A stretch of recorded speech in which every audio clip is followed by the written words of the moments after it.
My name is Jonathan Clark. I'm 32 years old, and I used to believe that trust was the foundation of every meaningful relationship. I worked as a senior project manager at a software development company in downtown Chicago, earning a solid six-figure salary that allowed me to live comfortably in a Lincoln Park condo. My life seemed like something out of a perfect American dream. I was about to marry Megan Davis, the woman I thought was my soulmate, and my relationship with my father, Robert Clark, was everything a son could want. He was my hero, my mentor, and the man who taught me that integrity was worth more than any paycheck. My father, Robert, was 60 years old, a respected real estate broker who had built his reputation over 3 decades in the Chicago market. He and my mother, Mary, had been married for 35 years, and their relationship was the gold standard I measured all others against. Robert was the kind of man who still opened doors for women, who kept his word no matter what, and who had never missed a single one of my baseball games growing up. When I introduced him to Megan 2 years ago, he welcomed her into our family with open arms, treating her like the daughter he never had. Megan Davis, 30 years old, worked as a marketing coordinator for a boutique firm in River North. She was intelligent, beautiful, and shared my love for weekend trips to Wisconsin and deep-dish pizza debates. We met at a mutual friend's 4th of July barbecue in 2022, and I knew within 3 months that I wanted to spend the rest of my life with her. She got along perfectly with my parents, often joining us for Sunday dinners and holiday celebrations. My mother, Mary, adored her, and my father, Robert, would always comment on how lucky I was to have found such a wonderful woman. Everything was falling into place perfectly. Our wedding was scheduled for a Saturday in October at St. Michael's Church in Old Town, followed by a reception at the Chicago History Museum. We had sent out invitations to 150 guests, including family, friends, and colleagues. I had spent months planning every detail, from the vintage bourbon bar to the jazz trio that would play during dinner. My best man was my college roommate from Northwestern, and Megan's sister was her maid of honor. The rehearsal dinner was booked at Gibson's Steakhouse, and we had already put down a deposit on a honeymoon suite in Maui. If you enjoy stories of cold-blooded revenge and gripping plot twists, like this video, and subscribe to the channel now. There are brand new, unreleased stories here every day, each one more intense than the last. The night before our wedding, I was staying at the Palmer House Hotel with my father, going over the final details of the ceremony. My mother and Megan were at a different hotel with the bridesmaids, following the old tradition of not seeing each other before the wedding. Robert and I had ordered room service and were sitting at the small table in my suite, reviewing the timeline for the next day. He was helping me with the seating chart, making sure all the relatives from both sides would be comfortable. It was one of those perfect father-son moments that I thought we'd be sharing for many years to come. Around 10:30 that night, my father excused himself to use the restroom, leaving his iPhone unlocked on the table beside his coffee cup. I wasn't trying to snoop, but when a text message notification popped up on his screen, my eyes naturally glanced over. What I saw made my blood run cold and changed everything I thought I knew about the 2 people I trusted most in the world. The message was from Megan, sent at 10:28 p.m. It read, "Thank you for the unforgettable night, Robert. The way your lips explored every part of me won't leave my mind. I can't wait for the next time. You're incredible. P.S. Our story will be our secret." Attached to the message was a photo that left no room for doubt or misinterpretation. It was a clear, intimate picture of the 2 of them together in what looked like a hotel room, taken just the night before. In that single moment, my entire world collapsed. The woman I was supposed to marry in less than 12 hours had been sleeping with my own father. The man I had looked up to my entire life had betrayed not only me, but also my mother, who was probably at that very moment helping Megan get ready for what she thought would be the happiest day of her son's life. I sat there staring at that phone screen, feeling like I was having an out-of-body experience. My hands were shaking, but my mind was surprisingly clear. This wasn't some drunk mistake or moment of weakness. The timestamp on the photo metadata showed it was taken at 11:47 p.m. the previous night, which meant they had planned this while I was at my bachelor party with my groomsmen at Wrigley Field. watching the Cubs lose to the Cardinals and toasting to my future happiness. When my father returned from the bathroom, I had already taken several photos of his phone screen with my own device. Years of working in software development had taught me the importance of documentation and backup systems. I managed to keep my voice steady as I told him I was exhausted and needed to get some sleep before the big day. He patted my shoulder and said, "Get some rest, son. Tomorrow's going to be the best day of your life." The irony was almost unbearable. After Robert left for his own room, I sat on the edge of the bed and let the full weight of the betrayal sink in. I thought about all the times over the past few months when I had noticed small things that didn't quite add up. Megan had been working late more frequently, claiming her marketing firm was landing bigger clients. My father had been taking more business trips to Milwaukee, saying the real estate market there was heating up. There had been knowing glances between them at family dinners, inside jokes that seemed to exclude everyone else, and a new perfume that Megan wore that my father had complimented a little too enthusiastically. I had dismissed all of these red flags because I trusted them completely. In my line of work, I was trained to spot anomalies in code, to identify patterns that didn't belong. But when it came to my personal life, I had been blind to the most obvious bug in my system. The betrayal wasn't just about the physical act. It was about the calculated deception, the elaborate lies, and the fact that they had been planning to let me walk down that aisle completely oblivious to the truth. Instead of calling off the wedding immediately or confronting them in a fit of rage, I made a decision that would define everything that followed. I was going to let them think they had gotten away with it, right up until the moment when I would expose them in front of everyone who mattered to them. My background in project management had taught me that the best solutions required careful planning and perfect execution. I spent the next 3 hours preparing my strategy. First, I uploaded the photos from my father's phone to a secure cloud server that I controlled. Then I created a simple web page with the images and the text message thread, making sure it was hosted on a reliable server that could handle high traffic. I generated a QR code that would direct anyone who scanned it to this web page, and I designed it to look innocuous, like it might be a link to our wedding photos or a digital guest book. Using the hotel's business center, I printed 200 small cards with the QR code and a message that read, "Scan for a special surprise from the bride and groom." I knew that in today's digital age, wedding guests were always eager to see behind-the-scenes content, especially if they thought they were getting exclusive access to something special. The cards looked professional and legitimate, exactly the kind of thing that modern couples include in their wedding favors. Next, I called Rebecca Stone, my attorney, even though it was nearly 2 in the morning. Rebecca had handled my real estate transactions and business contracts for years, and she was someone I could trust completely. She answered on the 3rd ring, and despite the late hour, she listened carefully as I explained the situation. "Jonathan," she said, "I'm so sorry this happened to you, but I'm glad you're thinking clearly. Don't sign any marriage documents tomorrow, obviously. As for the rest, what you're planning is perfectly legal. It's your property, your evidence, and your wedding. You have every right to share information about your own life." Rebecca also advised me to document everything with timestamps and to make sure I had witnesses to the events that would unfold. She offered to attend the wedding as my legal representative, positioning herself discreetly among the guests in case things got complicated. "Sometimes," she said, "the best revenge is simply the truth, and sometimes the truth is more devastating than any elaborate scheme." I barely slept that night, but when morning came, I felt strangely calm. I showered, put on my custom-tailored Tom Ford tuxedo, and looked at myself in the mirror. The man staring back at me looked composed, even dignified. I had spent years building my reputation as someone who could handle pressure, who could solve complex problems under tight deadlines, and who always delivered results. Today would be the ultimate test of those skills. At the church, everything proceeded exactly as planned. The flowers were perfect, the music was beautiful, and the guests were arriving in their finest attire.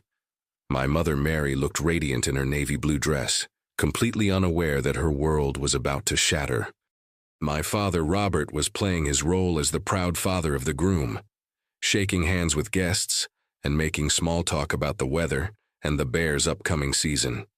Meghan arrived in a classic white gown that had cost $8,000, looking every bit the blushing bride. She kissed my cheek and whispered, "I can't wait to be your wife."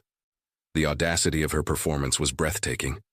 She had been in bed with my father less than 36 hours earlier, and now she was standing at the altar, ready to pledge her eternal love and fidelity to me in front of God and everyone we knew. As we stood at the altar, I could see my father in the front row, wearing his best suit and a smile that now looked like a mask to me. He caught my eye and gave me a thumbs up, the same gesture he had made when I graduated from Northwestern, when I got my first promotion, and when I told him I was going to propose to Meghan. The hypocrisy was staggering, but I maintained my composure. Everything was going according to plan. Father Mackenzie began the ceremony with the traditional opening words, and I could feel the weight of 150 pairs of eyes on us. The guests included my entire extended family, Meghan's relatives from Wisconsin, colleagues from both our companies, and friends we had made over the years. My college roommate Mike was standing beside me as my best man, completely oblivious to what was about to unfold. Meghan's sister Sarah was her maid of honor, beaming with pride at her sister's apparent happiness. During the first part of the ceremony, I had arranged for my trusted wedding coordinator, Janet, to begin distributing the QR code cards to the guests. Janet had worked dozens of weddings at St. Michael's and was known for her discretion and professionalism. I had told her the cards were a surprise element for the reception, and she had agreed to hand them out quietly during the ceremony. The timing was perfect because most guests would be curious enough to scan the code immediately, but polite enough to keep their phones on silent mode. I watched out of the corner of my eye as Janet moved through the pews, handing cards to small groups of guests. Uncle Frank from Milwaukee scanned his immediately, and I saw his face change from curiosity to confusion to horror in about 10 seconds. My cousin Jennifer looked at her phone screen and covered her mouth with her hand.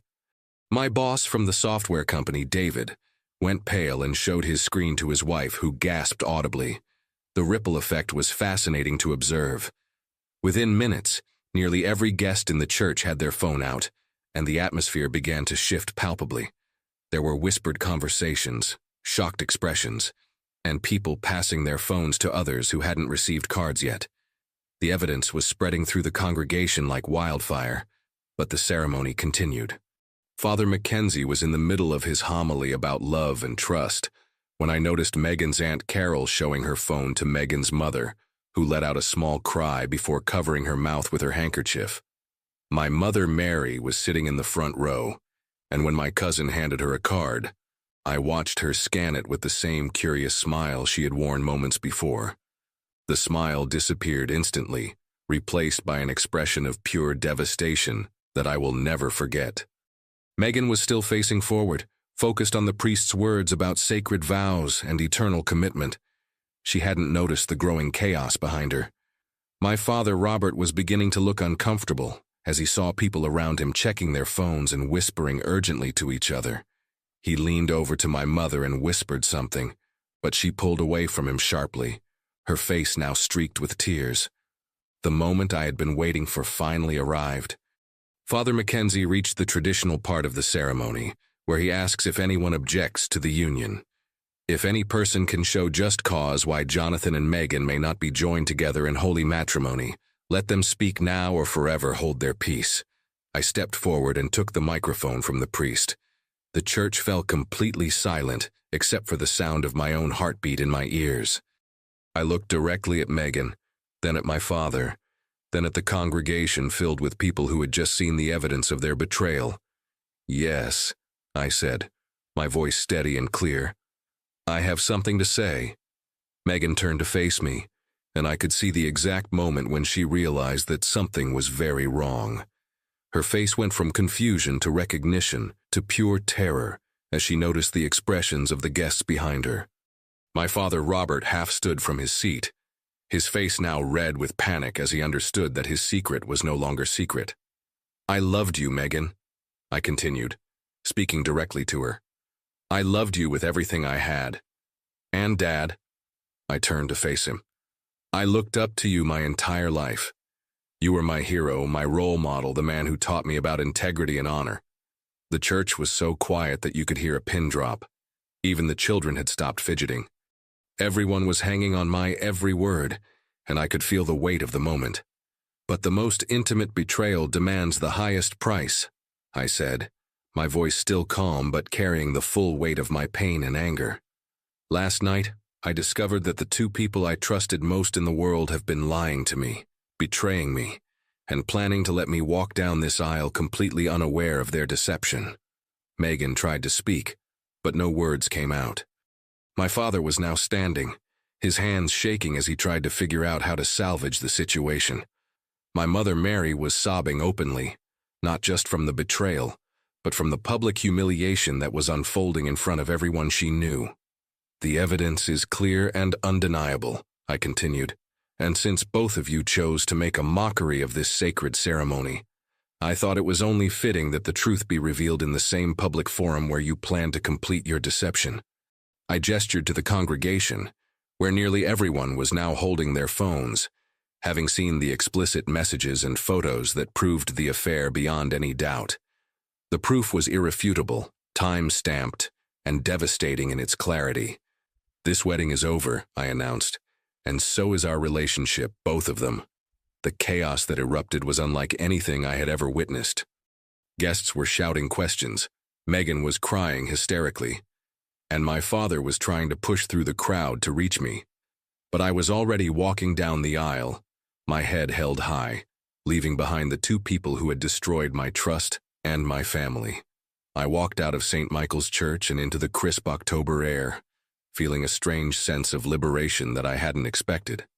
Behind me, I could hear the chaos continuing to unfold. Megan was sobbing hysterically. My father was trying to shout explanations that nobody wanted to hear, and my mother was being comforted by her sister.